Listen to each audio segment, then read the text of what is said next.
This is my primary home in Gilbert, Arizona. I bought this property with $10,000 out of pocket. I don't say that to brag. I say that because today in this video, this may be the most important video you will ever watch about buying a home. I say that because in this video, I'm going to share information that's going to save you years of hard work and will help you be in a better financial situation simply by following the steps that I will outline in this video about buying a home. It will change your financial future forever. If you or anyone you know is getting ready to buy a home, make sure that they watch this video first. Let's get started. Here's a little backstory. Back in 2008, I was getting ready to graduate with my master's degree in social work. I had read the book The Richest Man in Babylon, which is a great book, by the way, and it led me to want to be financially responsible. At the time, I had been married for 4 years and I had 2 kids, and my wife and I were planning on moving to Arizona as soon as I graduated. So like most people do when they're getting ready to move, my wife and I went onto websites like Zillow back in the day, and we looked for a home that we wanted to move to. It was at that time that I realized how expensive home prices were and how hard it would be to afford to buy a home.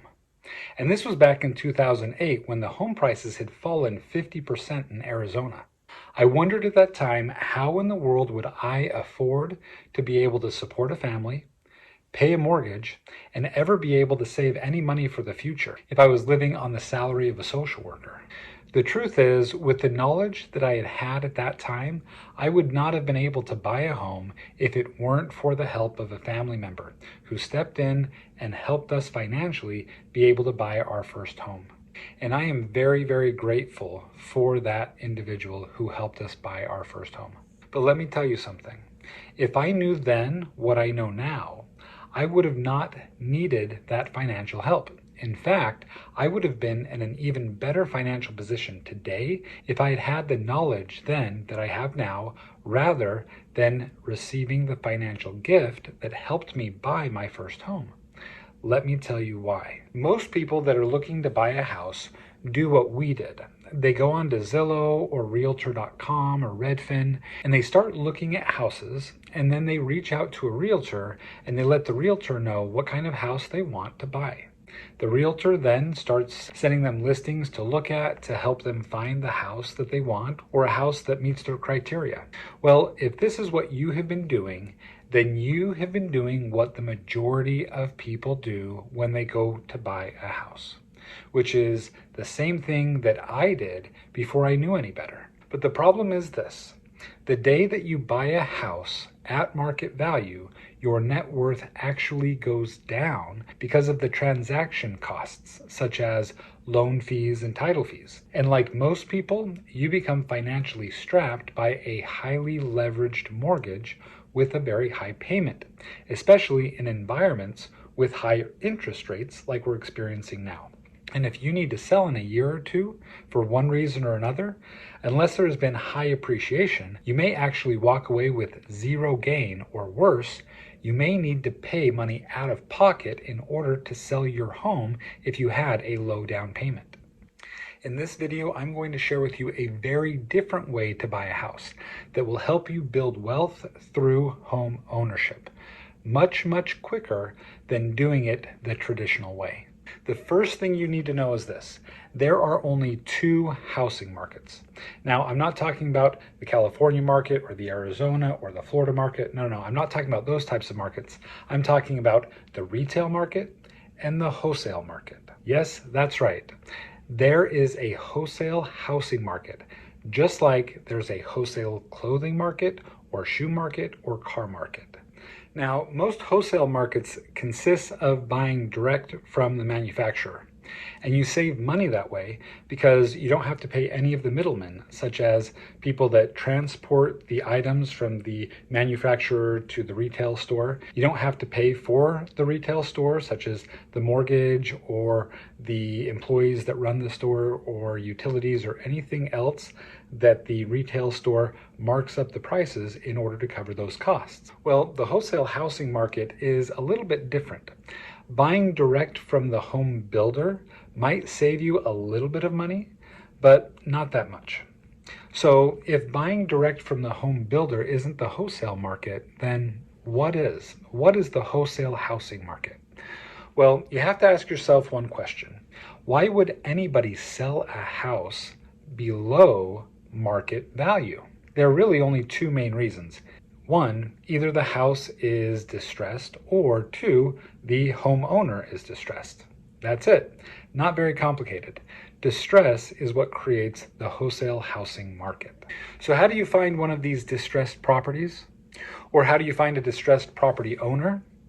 Have you ever seen a sign on the side of the road that said something like, "We'll buy your house in cash regardless of its condition," or "We buy houses that are ugly," or have you ever received any mail saying about the same thing?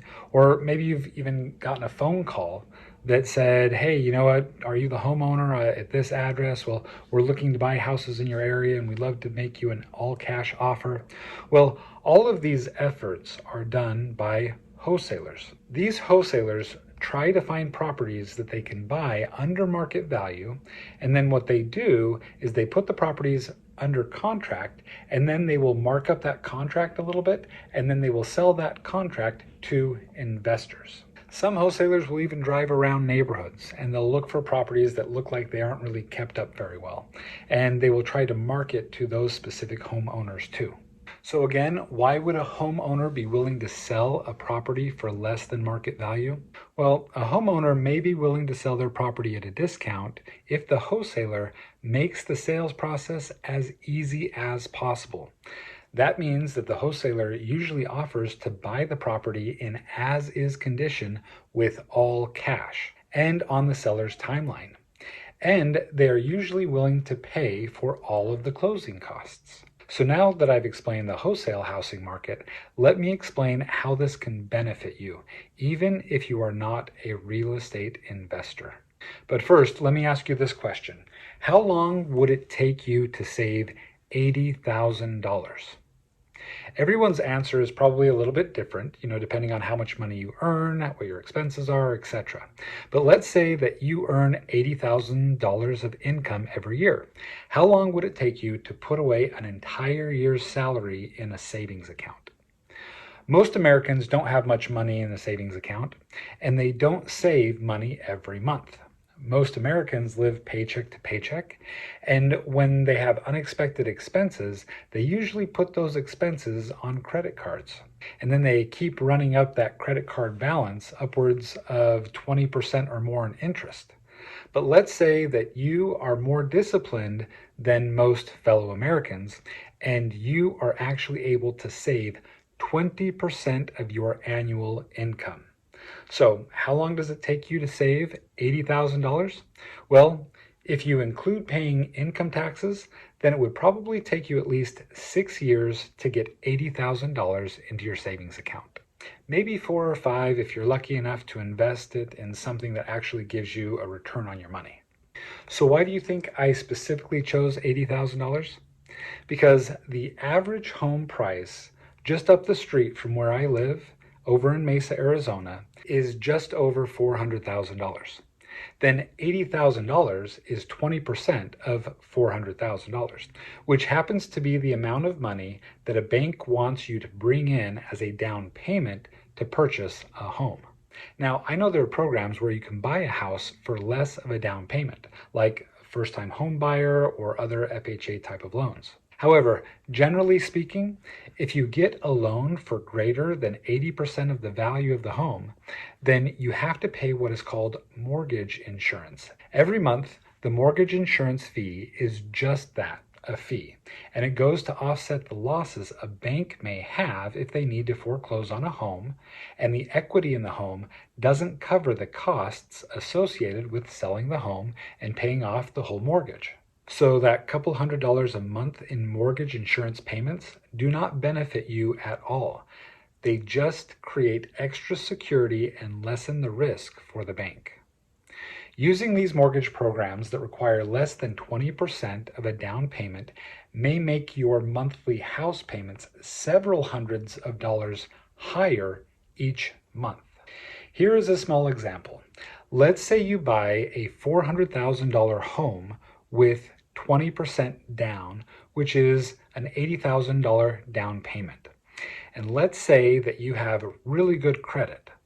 If interest rates on a primary home are around 6% currently, then you would be paying around $1,920 in principal and interest payments per month on your mortgage.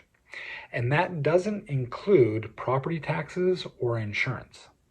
Now let's say that you only put 3% down and you have the same interest rate of about 6%, but now you pay mortgage insurance of 0.5% of the loan balance, which would be around $160 a month. So your monthly payments are now around $24.90 a month. Wow, that's $570 more every single month. No wonder why some Americans who buy homes the traditional way seem to feel strapped. It seems like you have two options. Either one, wait until you can either get a 20% down payment in order to buy a home, or two, get into a house sooner with less of a down payment and pay an additional $570 more per month. Neither of those options seem very attractive.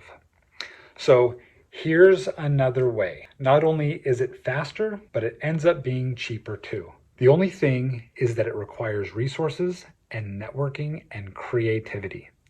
But if you could create $80,000 in a few months rather than needing to dedicate 4 to 6 years of your life to save it, wouldn't it be worth the extra work to learn how to do it? Here is the 5-step process in how you do it. First, start by connecting with wholesalers who find properties in the city where you want to live. You can find them through going to real estate meetups in your area or going on to the website called Bigger Pockets and searching for wholesalers in your area as well. Or you can ask some investors in your area who know some good wholesalers that are selling properties in the city in which you want to live in. Or you can just do a simple Google search and you can type in real estate wholesalers and put the specific city that you want to live in your search. So once you have found as many wholesalers as you are able to find, reach out to them and ask them to put you on their buyers list and describe to them the specific home that you're looking for. So if you're looking for a 3-bedroom or a 4-bedroom home, then explain to them the specific type of home that you're looking for in the specific city that you're looking to buy it in. Next, step 2 is to secure short-term financing. Now this part is a little tricky, so you may need to rewatch this part of this video to fully understand it. Remember what I said about wholesalers. In order to get properties under contract, wholesalers often promise these sellers for a quick and easy purchase so that the wholesaler can convince them to sell them their home so they can then sell it to you. So if they're going to promise that, they're going to transfer that responsibility to making it an easy and quick close to you as the buyer. Well, when it comes to getting financing to buy a property, getting a bank loan is anything but quick and easy. So most of the time you will need to be able to buy the property with cash. And if you don't have the cash, then you will need to use someone else's cash. This is where a hard money lender comes in. Hard money lenders are short-term lenders that lend on hard assets that can be repossessed and sold if the borrower doesn't fulfill their loan obligations. Hard money lenders usually charge a much higher interest rate than a bank, usually between 10 and 18%. Now, before you go off saying that is crazy risky and that you would never buy a house with such a high interest rate, let me continue to explain because the process gets even more complicated than that. There are several laws in place in each state that limit the maximum that someone can be charged in interest. Not only that, but there are other laws in place that can complicate the process of foreclosing on somebody's personal home versus foreclosing on somebody's investment property. Therefore, most hard money lenders will not lend money to somebody to buy their own primary residence, because of the lending guidelines, rules, or laws that prevent people from being charged astronomical interest rates on their own primary home. So most hard money lenders can't or won't lend to somebody to buy their primary residence, but they will lend to a business. So this is how you would get the money to buy a wholesale deal as your primary residence with cash that is not your own. The third step would be to network with other investors and family. You could do this by attending those real estate investing meetups that I was mentioning before, and you could develop good relationships with other investors. You can find these investor meetups by going to meetup.com or by looking for events and meetups in the Bigger Pockets forums, or by going to your local real estate investor association meetups. And you can usually find that just by doing a Google search. Type in your state and then type in Real Estate Association meetups. After attending some of these meetups for a while and getting to know local investors, you could reach out to one and you could ask that individual if they wouldn't mind helping you buy a property. Now, most investors want to know what's in it for them. So you tell them that you need an entity that is not your own in order to buy a property with a hard money loan. You will come in with the down payment and you will make the loan payments to the hard money lender until you get it refinanced. You'll then create an agreement with the investor that if you default on any mortgage payment, that the investor gets to keep the house. And if they are willing to help out with this process, then you will give them an extra $5,000 in order to get their help. Now, the $5,000 is subjective. It can be more, it can be less. It just really depends on what you and the investor agree upon. Now, as soon as you close on the property, you will need to add your name to the deed so that you are part owner in the home. You should also have a partnership agreement that explains the roles and responsibilities and what will happen if things go wrong. Wait a second. If I don't have money in the first place for a down payment, then how am I going to get money to put as a down payment in order to get this home? This is where creativity comes in. First, you are going to need to know which bank you are going to get the property refinanced with. Then you are going to need to know how much of a loan you're going to be able to qualify for as a rate and term refinance. Now that you have that information, you will need to reach out to a family member or friends and see if any of them would be willing to help you get a home by giving you a short-term loan. If not, another option would be to use 0% interest credit cards, which is something that I've done and it's worked out really well as long as you have the discipline and you know what it is that you're doing. I actually have a video on that specific technique that I will put in the show notes below so that you can watch and see how that's done. This should be enough for a down payment and the amount for repairs. So here's an example of how it could play out. Let's say you were to find a wholesale property that should be worth $400,000 after it gets fixed up.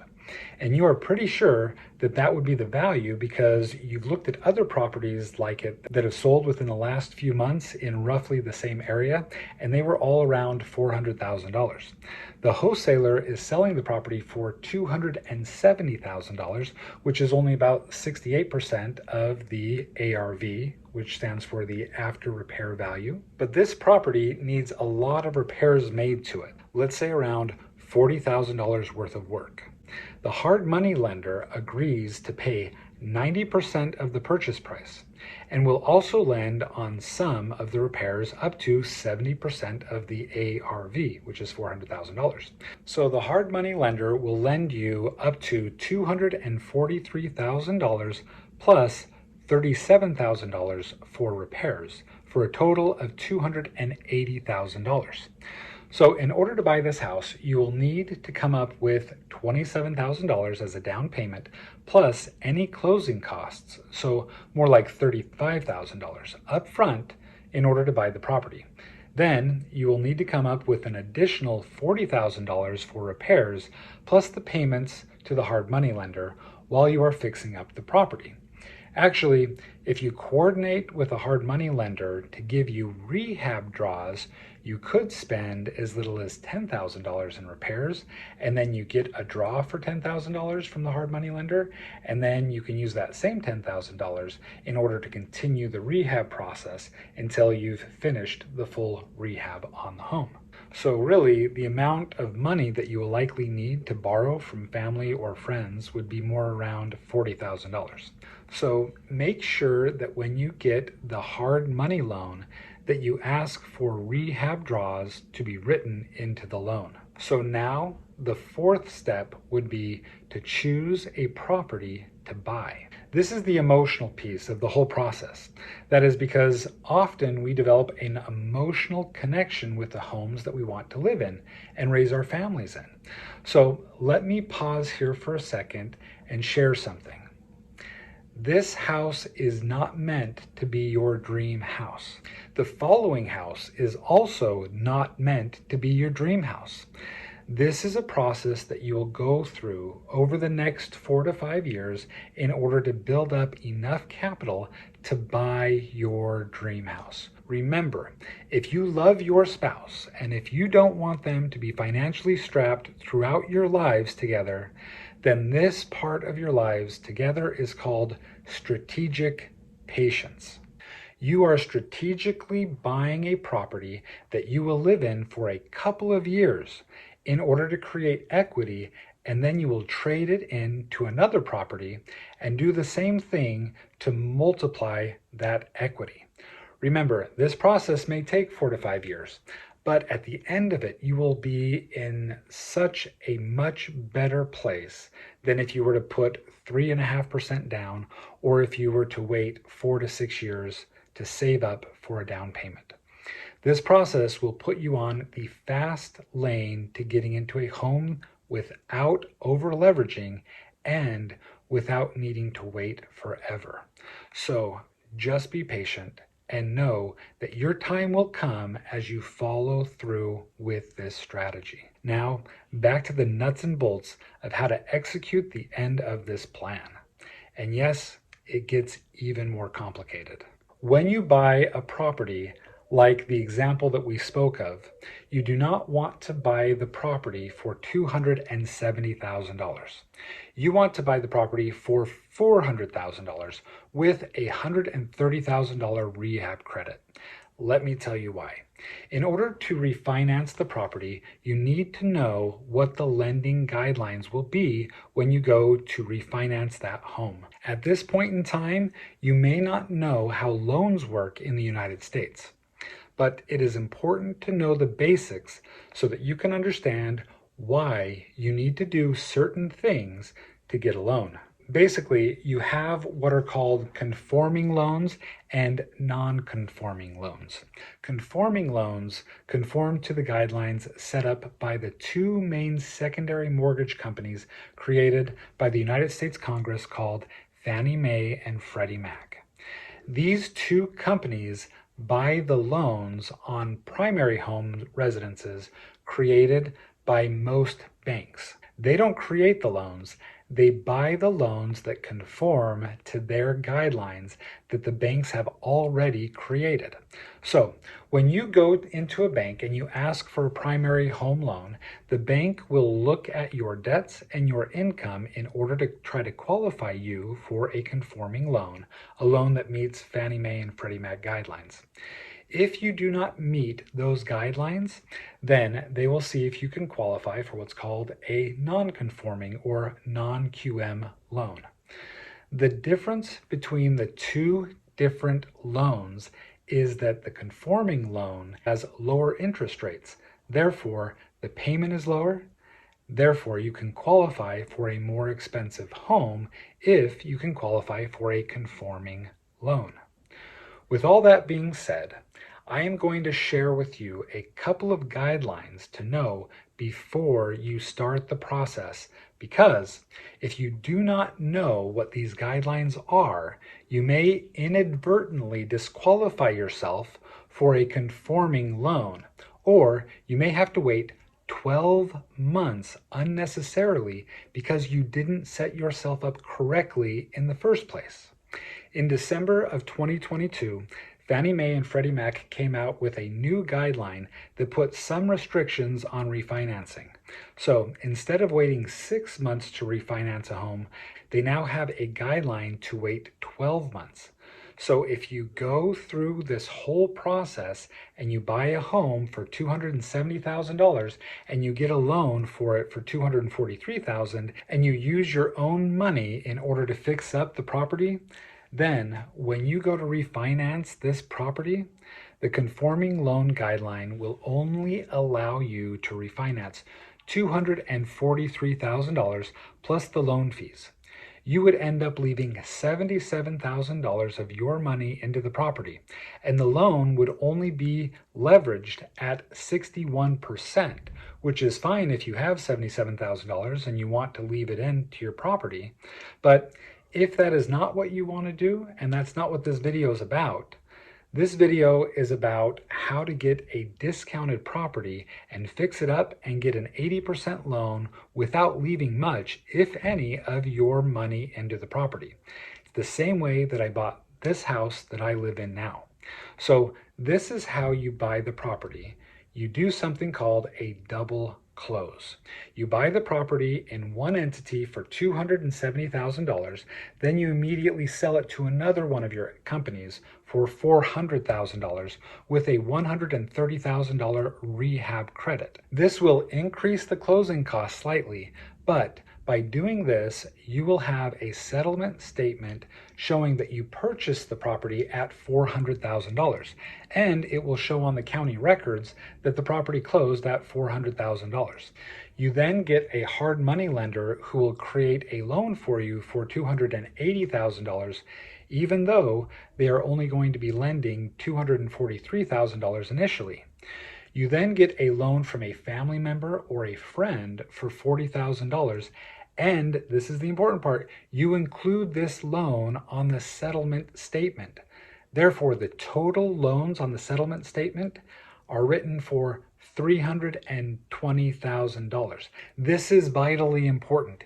If it is not done correctly, then you will not be able to refinance the loan for higher than $243,000, but instead you will need to wait 12 months and you will need to pay high interest rates on that hard money until you can refinance it 12 months later. And that's called the seasoning period. Real quick, what is a seasoning period? A seasoning period is a time that the banks want you to wait until they will consider a new value for the property other than the purchase price. This is specifically done in order to lessen the risk to the bank. Are you seeing a pattern? Mortgage insurance, seasoning period, all of these things lessen the risk for the bank, not necessarily for the buyer. So the seasoning period doubled and went from 6 months to 12 months.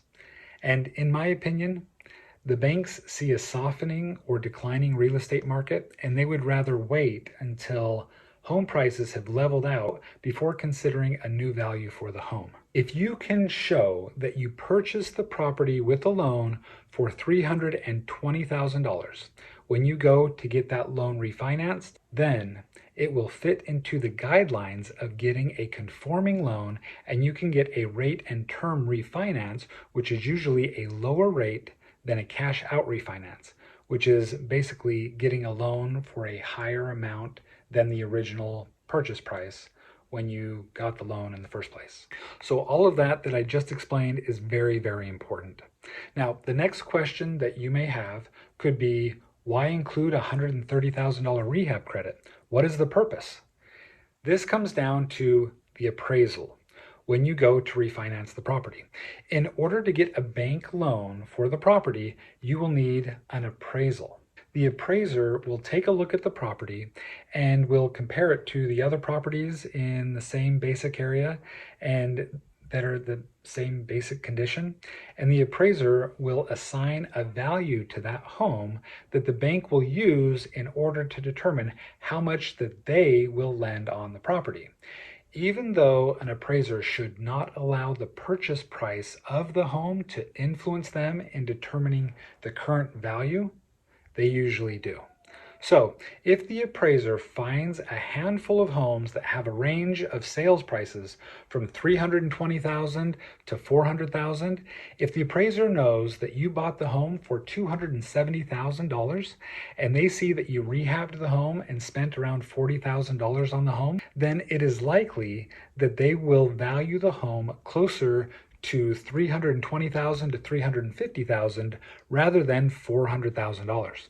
But if the appraiser sees that you closed on the home for $400,000, the appraiser will more likely give you a property value of around $400,000 rather than less than that. The next step after doing a double close is to add your name to the deed. Because if your name is not on the deed, how can you refinance it? At that point, it would just be a purchase and it will make the whole process a waste of time. Right after you have added your name to the deed, it is time to rehab the property.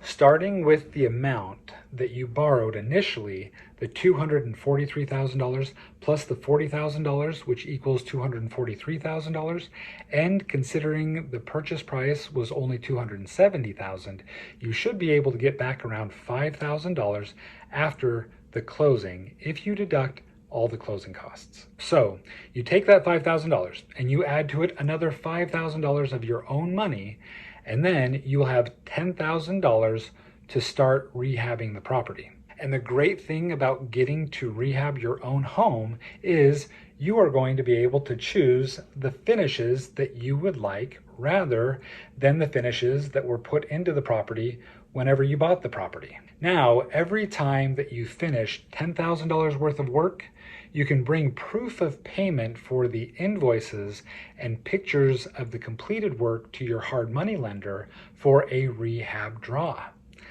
Then you use that $10,000 that the hard money lender gives you in that draw, and you continue with the rehab until you have finished the rehab. If you want to be as efficient as possible, you can start the loan process before you have completed the property, because it usually takes 4 to 6 weeks to complete a loan. You will want to have the property fully rehabbed though before getting the appraisal done.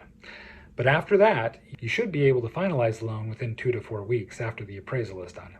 This means that if you are quick with the rehab and you don't have to pull any permits, then you should be able to get the property refinanced within 2 to 3 months of the original purchase. When all is said and done, you should be able to have the best loan possible with the lowest interest rate possible, and you should have been able to create $80,000 of equity with only $10,000 or less of your own money left into the property. Then, after 2 years, you repeat the process again, either selling the original property and putting the proceeds of the sale into your next fixer-upper home, or you could keep it as a rental for 2 to 3 years and then sell it at the same time that you are ready to sell your next home. So following this process, you should be able to have between $160,000 and maybe $200,000 of money that was created through doing this process a couple of times, and you can use that money on a down payment on a dream home. Even though there are multiple moving parts in this process, and it may seem really complex, compare the results of doing it this way to the results that people get when they buy properties that they find on Zillow or Realtor.com, when they buy them at market value. I hope that this video was helpful for you. I have used these strategies myself in buying my own home. I've also coached other people in how to use these strategies for themselves in buying their own home. It has resulted in a much quicker increase in my own personal wealth, and it's been an increase in the wealth of my coaching students. Thank you so much for watching this video. I hope it was helpful to you. And if you know somebody that is looking to buy a primary home within the next few months or so, then please forward this video to them. Now, not everybody's going to use these techniques, but I promise you that by buying properties the best way possible, it's going to springboard you in being able to create wealth. And if any of you have interest in learning how to build wealth through owning real estate, then subscribe to my channel. I have a ton of videos on how to invest in real estate and how to do it really effectively using similar techniques and strategies that I've explained in this video. I want you to go out there and kill it. I want you to be able to build wealth for you and your family, and I hope that you have a great day and a great time looking for your next home. Good luck.